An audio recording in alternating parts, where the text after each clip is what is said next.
Hello friends, आज मैं आपको बी फॉर्म का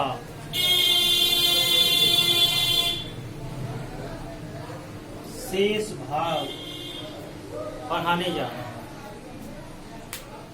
उस दिन बादलों की गड़गड़ाहट काफी थी, इसलिए मैंने वीडियो को वहीं समाप्त करना ज्यादा उचित समझा, क्योंकि आवाज ज्यादा क्लियर नहीं आ पा रही थी। उसी के आगे हम बी फॉर्म का अगला रूल पढ़ेंगे। अगर बी फॉर्म वाले वाक्यों का स्ट्रक्चर इस प्रकार से है, जैसे सब्जेक्ट आ जाए, आज, एम, राज, वेयर। अभी मैं यहीं तक आपको बता रहा हूँ, विल बी, शैल बी भी इसमें जोड़ा जा सकता है, लेकिन अभी आपको केवल एज, आर, एम, वाज, वर तक ही सीमित है, क्योंकि ज़्यादा एक्सप्लेन म्यूजिक हो जाता तो ज़्यादा समझ में ना आता। इसलिए यहाँ देखते हैं अभी क्या is, are, am, was, were हो। अबाउट टू वाला हो गया आपका कि बी फॉर्म के बाद अगर is, are, am, be form के बाद अगर अबाउट टू है तो क्या करेंगे, बी फॉर्म के बाद अगर इन्फिनेटिव है तो क्या अर्थ निकलता है। आज आएगा एज, आर, एम के बाद नाउन, एडजेक्टिव या एडवर्ब। इन सबको अगर हम चाहें तो कॉम्प्लीमेंट कह सकते हैं, और जब ये कॉम्प्लीमेंट आ जाएगा तो इसे लिंकिंग वर्ब कहने लगते हैं। ठीक है, आपकी जानकारी के लिए अच्छा है कि अगर लिंकिंग वर्ब है तो वो कॉम्प्लीमेंट बनकर के सामने आने लगता है। ऐसी स्थिति में वाक्य को कैसे अर्थ देंगे, आप किस प्रकार से उस अर्थ को समझेंगे और किस प्रकार से आप उसका अर्थ देंगे, तो क्या करना है।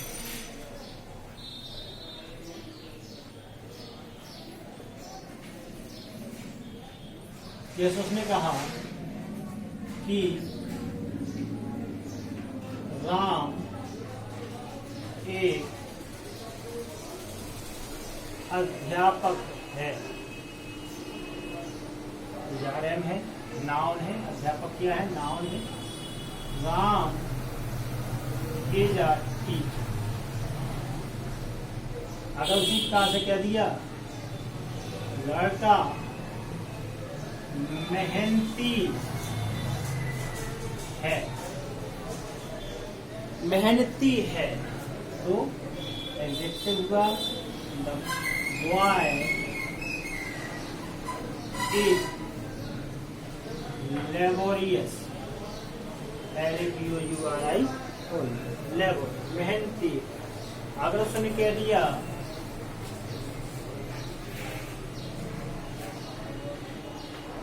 लाला जी का पुत्र या लड़का एक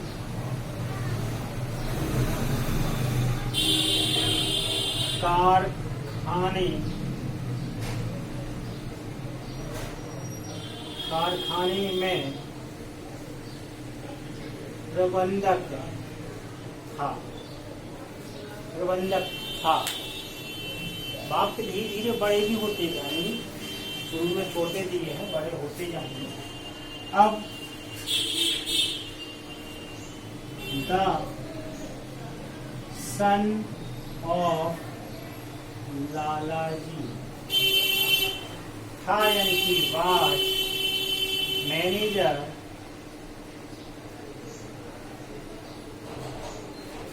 इन आ फैक्ट्री। बड़े वाक्य होने पर कोई दिक्कत नहीं है, आपको बड़े वाक्यों को एक बड़े ही सरल ढंग से बनाने का चैनल वीडियो में आपको प्रस्तुत करूंगा, बना के दूंगा, जिससे आपके लिए वह एक ऐसा लगेगा जैसे कि अरे बहुत सिंपल काम है। आप चिंता मत करिए, लेकिन पहले इस पे ध्यान दीजिए। तो ये सब नाउन हैं, जैसे लंका का राजा, लंका का राजा एक बहादुर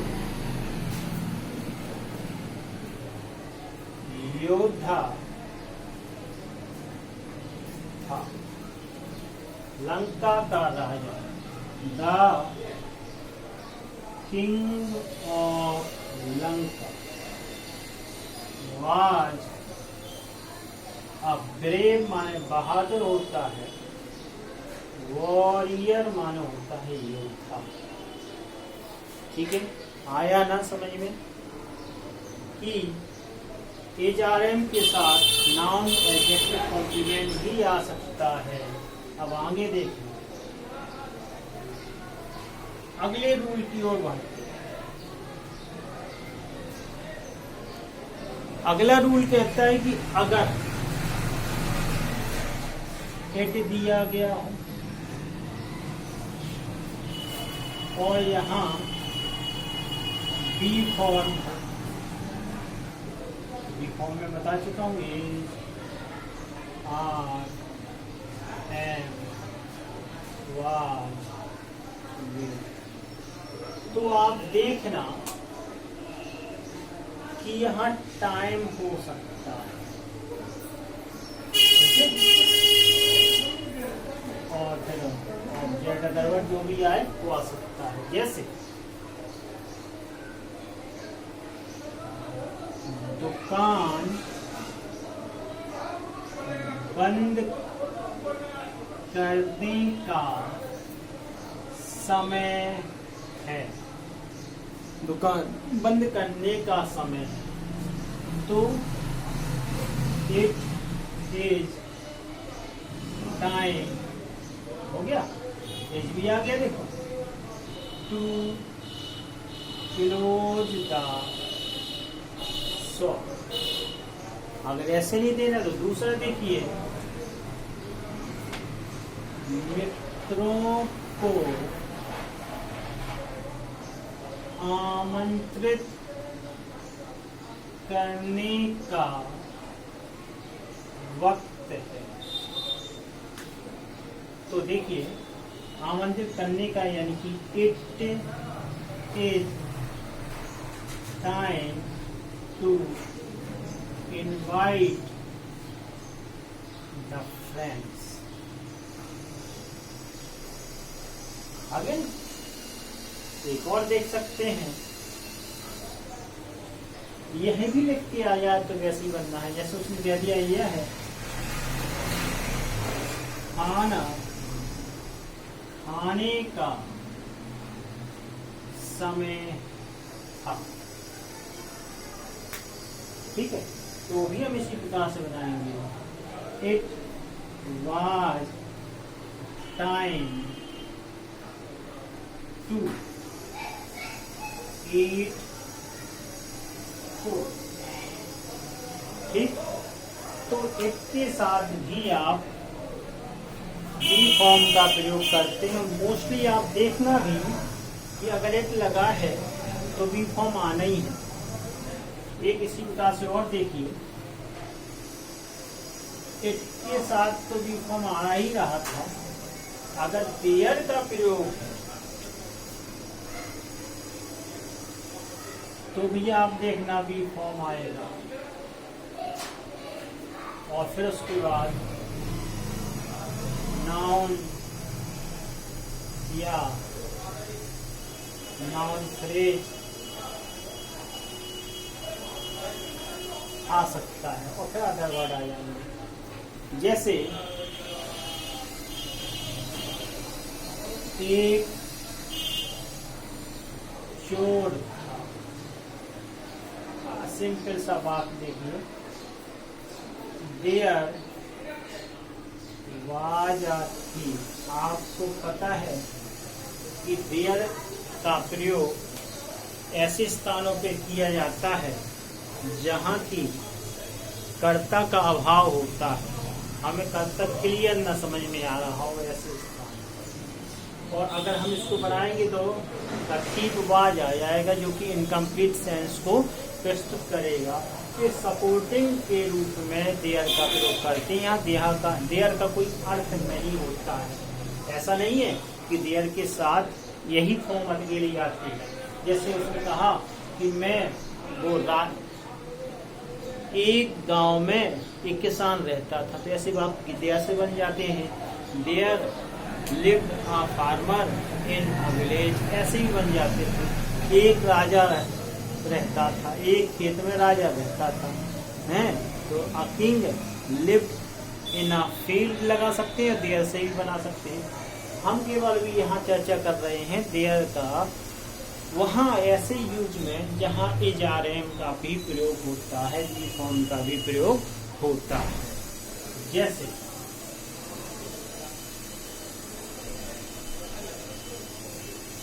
तालाब में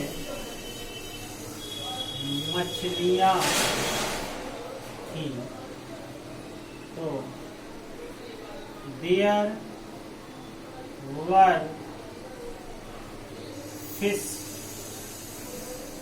ही आएगा इन द पॉन्ड। पॉन्ड हमारे तालाब हो गया, ठीक है। एक गांव में 2 बैल थे, है लगा दीजिए। एक गांव में 2 बैल थे। There were 2 oxen in a village, ठीक है। इसके बाद और भी देख सकते हैं।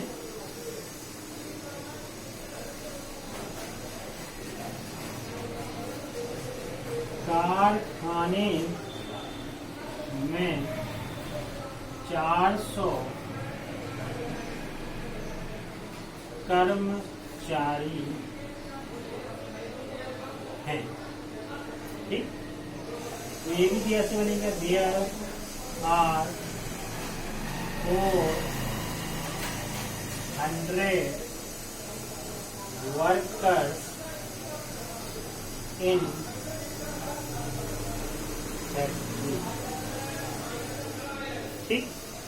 तो ऐसे वाक्यों को, बहुत से वाक्यों को हम देयर का प्रयोग जब करते हैं तो बी फॉर्म का प्रयोग कर दिया जाता है। एट का प्रयोग हो गया, कॉम्प्लीमेंट भी हो गया। अब इसके बाद अगला वीडियो लेके फिर मैं आपके सामने प्रस्तुत होऊंगा। तब तक के लिए आपसे मैं विदा लेता हूँ। फिर आपके सामने प्रस्तुत होऊंगा एक नए वीडियो के साथ। बी फॉर्म का प्रयोग चूंकि थोड़ा हमें बड़ा लगा, इसलिए मैंने 2 वीडियो में से बांटा। फिर मिलते हैं, तब तक लिए जय हिंद।